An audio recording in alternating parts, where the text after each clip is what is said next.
Welcome back, WNST, Towson, Baltimore, and Baltimore Positive. I am positively in Houston and about to escape.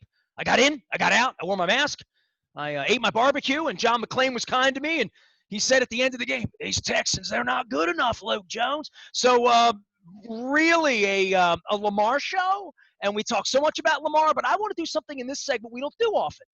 We're going to go Lamarless. Can we go Lamarless for like 20 or 30? Literally, there were 52 other dudes and some coaches and Deshaun Watson and J.J. Watt, but a Lamarless segment. Let's start with the injury to Tavon Young, because in the postgame, that's a kid that's been around. That's a kid that's been in the training room. That's a kid they all kind of like, right? And the kid they gave a lot of money to also. Yes. And a kid with high ceiling for them and high expectations. This is kind of devastating second time around, right? I mean, I don't think it's devastating for the Ravens per se. I think it is devastating for him. It certainly hurts them. I don't want to downplay it, but I mean, just very unfortunate. John Harbaugh confirmed after the game a likely season-ending knee injury for Tavon Young.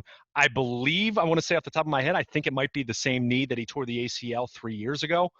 But I mean, this is a kid who they've liked a lot. He was a fourth-round pick in 2016 and played so well. Played on the outside. They had kind of had designs for him to be their nickelback, which has become such an important position. I mean, when you look at the NFL today, I mean, we still use the term base defense for 3-4 or 4-3, but we know most teams aren't in their base defense very much. The Ravens were rarely in their base defense last year for more than a handful of plays per game. So he's an important part of that. And he had missed 2 of the last 3 seasons. We know that the knee injury in 2017, the neck injury last year. And this year, I mean, he's making a lot of money. It's the second year of that extension they gave him last offseason. And it's unfortunate because even though Marlon Humphrey played really well in the slot last year, and we saw right away that Marlon Humphrey moves to the slot, and they had Averett out on the outside a little bit, but we saw Jimmy Smith playing a lot of outside corner as the game went on.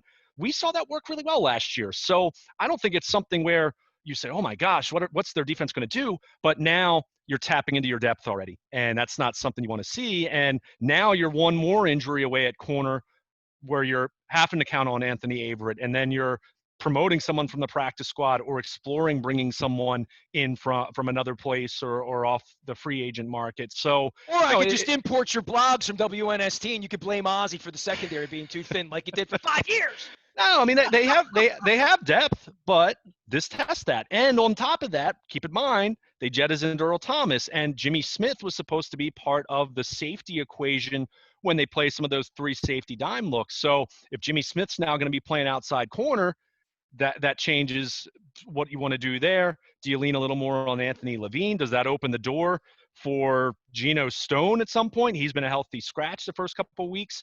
Deshaun Elliott and Chuck Clark, you feel really good about those guys. Deshaun Elliott played a good ball game on Sunday and played well in week 1. But again, an injury to Tavon Young here, it's a piece that you're losing, and that's less depth that you have. So I think Marlon Humphrey proved last year he can play really well inside. And we saw him play well inside on Sunday. So I'm not concerned as far as the loss directly and how it impacts the defense, but knowing that this is a game of attrition, and we saw that around the league on Sunday, just an extraordinary number of high-profile injuries around the league. Tavon Young, not as high profile as some other guys we saw, but it's certainly it's disappointing. It's disappointing for the defense, and you said it, devastating. It has to be for him, and I know he tweeted about it and expressed his faith, and everything will work out, and he's going to work. He'll rehab and work hard, but you just look at it now where he's essentially missed close to 3 full seasons in the last 4 years. I mean, that's not going to work for the Ravens, and that's certainly not working for him for his career, even with the fact that they invested some money in him last year with the thought that, hey, he's going to be a big part of what we do. So they can overcome it. But again, now you look at that depth in the secondary that looked so deep going into training camp. Earl Thomas gone, which is fine. Not criticizing them. Clearly they felt they had to make the decision, and no one else has picked him up yet. So maybe that's a tell as well. But no Earl Thomas, and now you take Tavon Young out of the equation at corner. It's testing your depth, and now you're looking at that depth, and it's not nearly as deep as it had been. You are listening to WNST.net. We're merging this week with Baltimore Positive. I am encouraging everyone to get out and see the new baby launching later on this week. Kansas City coming to town next week. This is the where we don't say the LJ words in this segment. So Pat Ricard, at some point, talk about the overpass to him or the pass that Lamar would like to have back and what kind of a blocker he's become and Pro Bowler. I'm going to have to get Flynn back on the phone now. We had Pat up at the Greenmount Station last year at Hampstead talking about the main event in the locker room up in Orono, that there's a shrine to Mike Flynn in the corner. Tell you what, man, Pat Ricard's a Pro Bowler now. He better get his own shrine up there in Orono. I'm going to get Flinner to work on that.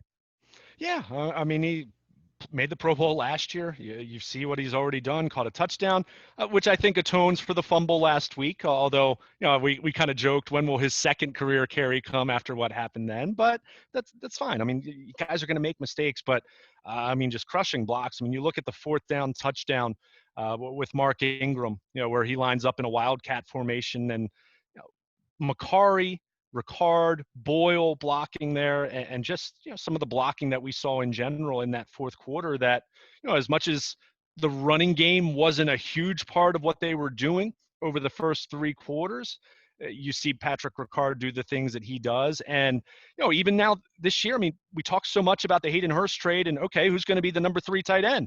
They don't have a number 3 tight end on the roster. Patrick Ricard is the number 3 tight end. And no, he's not doing the same types of things that Hayden Hurst did.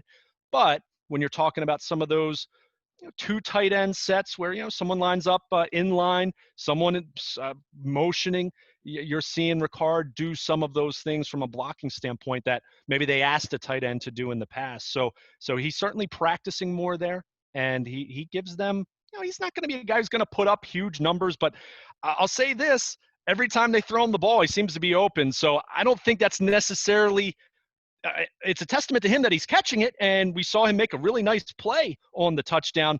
But I think it speaks to how much stress and duress opposing defenses are under to try to contain this offense.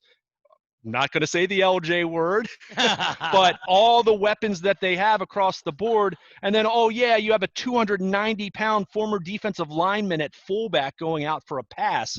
It really does speak to how difficult this offense is to defend, and Patrick Ricard's been a big part, a big reason why. Well, look, we talk about the right side of the line, and we've talked for, 9 months now about Marshall Yanda and how do you replace a Hall of Famer, and the answer to that is that you don't. You just try to figure it out. And, we saw them get so edgy that the kid got thrown out of the game at the end after cheap shot and Zeus at the end, that the offensive line, while not having its way when it mattered, third quarter, fourth quarter, as the game went, the Gus Bus comes in, starts running you over a little bit. Ingram starts pinballing you a little bit. Then they bring this kid Dobbins in. He goes running off, 1 for 43 yards. The right side of the line, we're going to be looking at that all year because Marshall Yanda's not there, and he's not coming back. And they've known this, and they've been planning for this. But there were some leaks there early on that we don't talk about because there wasn't a fumble. There wasn't a pancake. Nobody gets Lamar killed. None of that stuff happened, and you win by 17 points on the road, so there's nothing to complain about. But we're going to be watching the O-line, and certainly Kansas City, the bigger games, the tougher teams, the different kind of defenses. When we play the Steelers, for sure, we'll be talking about how's the right side holding up. Yeah, no question about it. I mean, and we even talked about this last week. As much as you looked at the final score and say, wow, the Ravens just dominated Cleveland. And look, I mean, they won handily. But if you go back and look at that game, there were definitely some issues on the offensive line, and they've struggled to run the ball inside. That Lamar Jackson was under pressure a little bit more than you'd like to see.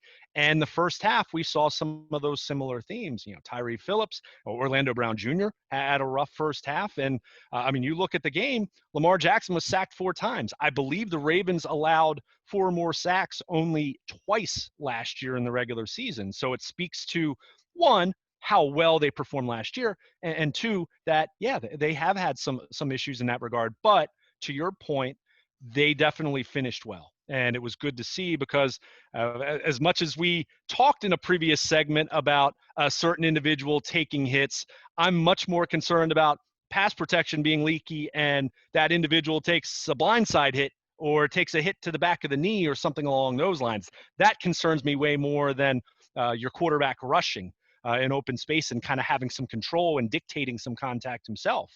So the offensive line, look, if you had asked me 3 weeks ago if there'd be some concerns about the right side of the offensive line and the interior, knowing Matt Skura was coming back from a serious injury, and you have a rookie third-round pick starting at right guard for a guy who is going to be a Hall of Famer one day, in my opinion. I mean, I wouldn't have been surprised to hear that. In fact, I would have anticipated a little bit of that. So nothing that I feel screams crisis, but it kind of speaks to what I've talked about, that it's nice to see this team winning ball games and winning by multiple possessions and still looking at it and saying they can still get a little bit better. There's still some things that you want to clean up there. So, but it really was a testament to the offensive line in the second half, the way they were able to get the run game going. And then because of some of that duress he was under, you didn't have Lamar Jackson standing back there in the pocket, potentially getting sacked 6, 7, 8 times and potentially getting hurt in that way. So it was good to see. And you look at the final numbers from a rushing standpoint, it really speaks to how they just completely dominated that fourth quarter. But yeah, that right guard spot, and I still think, Matt Skura, he admitted this week that he's not back to pre-injury 100% playing form that he was in before tearing up his knee in LA last November. So, so there's a work in progress going on there, but I think that's to be expected when you're replacing a Hall of Famer and your starting center basically tore every ligament in his knee last November and back on the field less than 10 months later. Luke Jones joining us here. He is in Pennsylvania. He will be in all things Owings Mills as we get an extra day. John may move things up a little bit this week, but we'll be around merging the WNST brand with the Baltimore Positive brand at baltimorepositive.com, as well as some new social stuff going on. We're doing Election Palooza this week with Don Moeller. You'll want to check that out with our friends from several different podcasts all across the state, as well as some other great stuff that we're doing for Baltimore Positive coming up later in the week. All of that brought to you by our friends at Taharka, our friends at State Fair. They're opening El Guapo, so I'm going to get over to get a quesadilla in Catonsville, socially distanced. Franco's our new sponsor. We had a delicious pizza there and some meatballs last week as well. So we're signing up a whole bunch of new sponsors. The Guinness Open Gate Brewery, we're going to be over there doing some stuff and drinking some cherry stouts, and I know Luke has no problem at all with that. As we talk about all things not the quarterback number 8, there is a defense here too, right? And this is part of the story too, that Lamar goes out there and runs around, but they get off the field, intimidating, fourth down, taking the ball away, crazy interception by Peters that I thought they would have challenged. And I don't want to beat up on Bill O'Brien because that's John McClain and Aaron Wilson knows they'll be doing plenty of that down here in Houston. I mean, I could hear the boos and there was nobody in the place here, Luke. But for our defense, and seeing Calais Campbell's one thing. I sort of anticipated him and I know him. But then there's the Deshaun Elliott's and the Malik Harrisons and what number's Patrick Queen, who's this 48 guy. And the fact that there was no preseason for most fans, right? There, other than maybe seeing a little bit of video here, a little bit of video there, whatever, the familiarity just with the roster and who's wearing what number and who's making plays, it's taken a couple of weeks to catch up on that I'm Googling Malik Harrison, right? Yeah, I mean, that's one thing that kind of gets lost here. We've talked about all the continuity on the offensive side of the ball and the fact that, Marshall Yanda was the one really notable guy they had to replace in that regard. I mean, you can talk about James Hurst or Seth Roberts, guys like that, but they're role players. They replace one starter. But when you do look at this Ravens defense, we all focus on the secondary, and rightfully so, when you're talking about how fantastic that group was last year. And yeah, there's been some attrition there with Earl Thomas and of course Tavon Young, but you then remember this front seven's gone through quite a bit of change, especially compared to the beginning of last year. I mean, we talked a whole lot about how they had to basically reboot their inside linebacker position, and Josh Bynes did a really commendable job, and they had Patrick Owasso who did a nice job for them the last couple of years, but didn't really take that big step forward that they wanted to see in replacing C.J. Mosley. So what do? They go into the offseason and they draft 2 inside linebackers in the first 3 rounds of the draft. And the other issue that we saw with the front 7 last year and reared its head, especially in the playoff loss to Tennessee, was stopping the run and wanting to be better up front. So they bring in Calais Campbell. They bring in Derek Wolfe. They re-sign Justin Ellis. They let Michael Pierce go, which allows them to move Brandon Williams back to his natural nose tackle spot. And you all of a sudden you have a really different front seven that basically the only continuity there is Brandon Williams, although he's playing a different position than he primarily did last year, and Matthew Judon, and then whoever's lining up at the other outside linebacker spot. So it's a very different looking front seven than it looked a year ago. So it takes a little bit of time for that to come together. And I thought something that was encouraging, even though Cleveland was able to get a couple big runs on them in last Sunday, and you look at the final stats and you say, okay, the run defense played really well for stretches of that game, but you look at the totals and you say, it still wasn't great. But Houston, 3 yards per carry, 51 rushing yards. And yeah, they were playing from behind. So of course they're going to be throwing the ball more as the game goes on. But you really like what this defense was able to do in that first half, especially where the offense was trying to find itself a little bit. Hadn't run the ball incredibly well. They were having some issues with pass protection. And you see the play that Marlon Humphrey makes and the return by L.J. Fort and just a phenomenal interception from Marcus Peters, which, by the way, was unequivocally a catch. It was absolutely a catch. So even if Bill O'Brien challenges that, he's going to lose that. That's how phenomenal that catch was.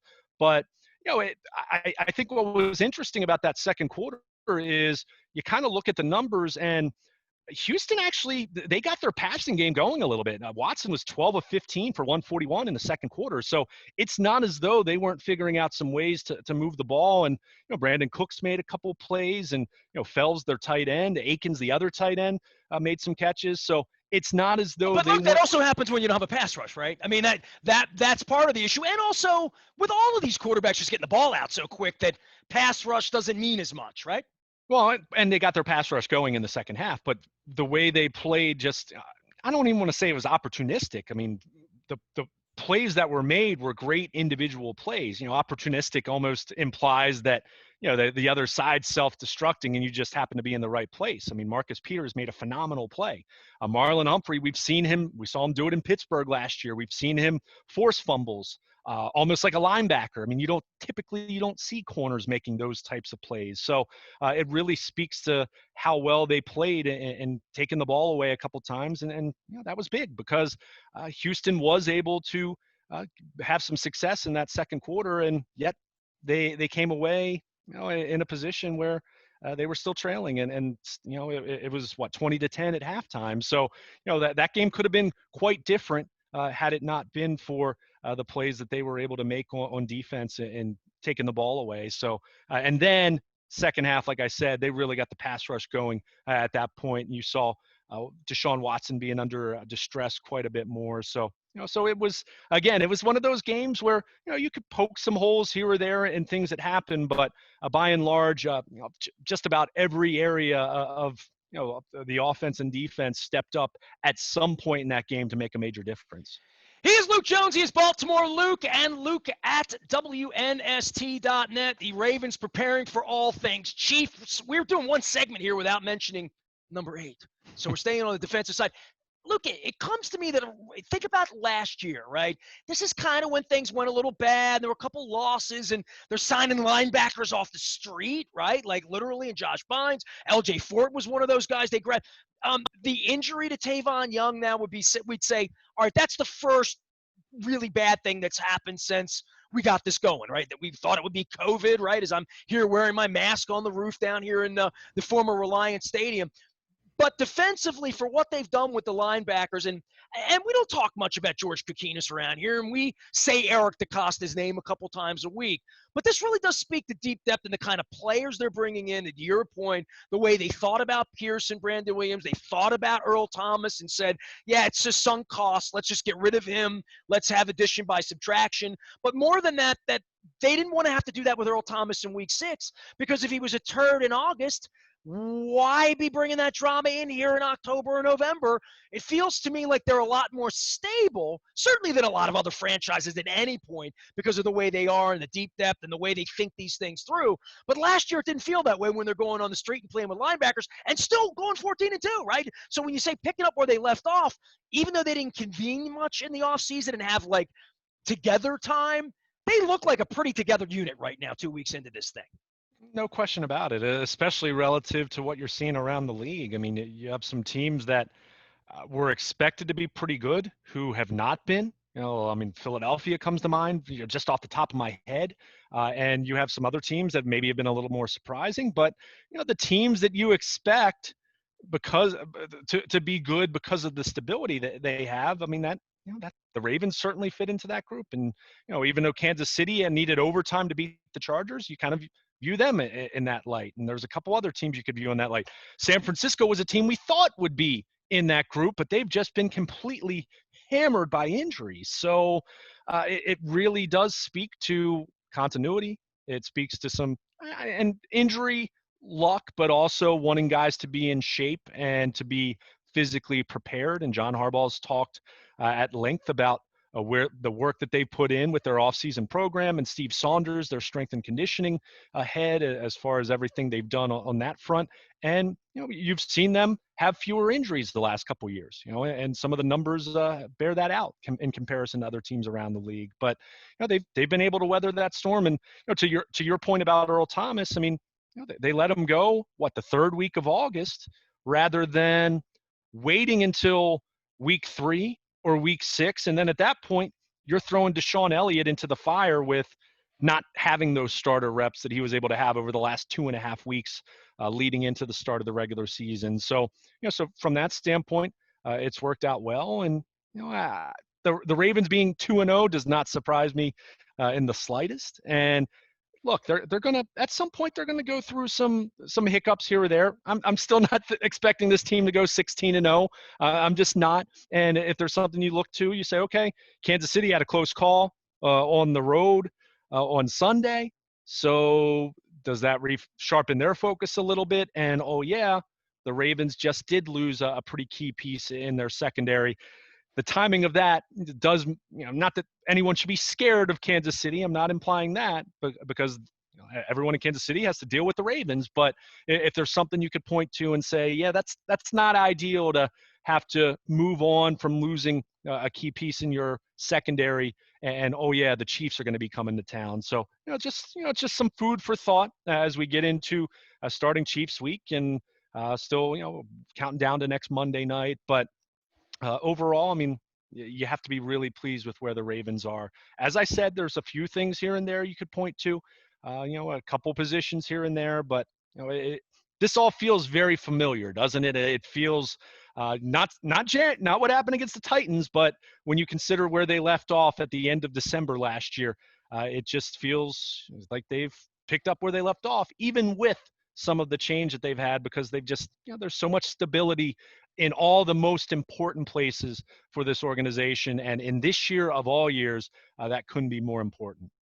He is Luke Jones. We together are doing Ravens coverage here the best way we can. If you're watching on our Zoom or our WNST TV or our Baltimore Positive channel, I am in Houston, socially distanced. I have my Be United mask. Big thanks to Sean Stinnett for that. Big thanks to all of our sponsors. Can't wait to get back and get some Rofo fried chicken, watch some Monday Night Football, some Thursday Night Football, some Sunday all-day football, and then Monday night, the Chiefs come to Baltimore. We'll be bringing you full coverage all week long. Shout out to Dave at Full Circle Tire up in Bel Air as well, and our friends at Sporticulture. I do not have the magma lamp behind me, but we'll get that going all week long as we expand our Baltimore Positive coverage, continue kicking butt with our WNST sports coverage, and the Orioles playing out the string, and the Ravens doing all things to prove themselves yet again a force to be reckoned with and a Super Bowl contender as well.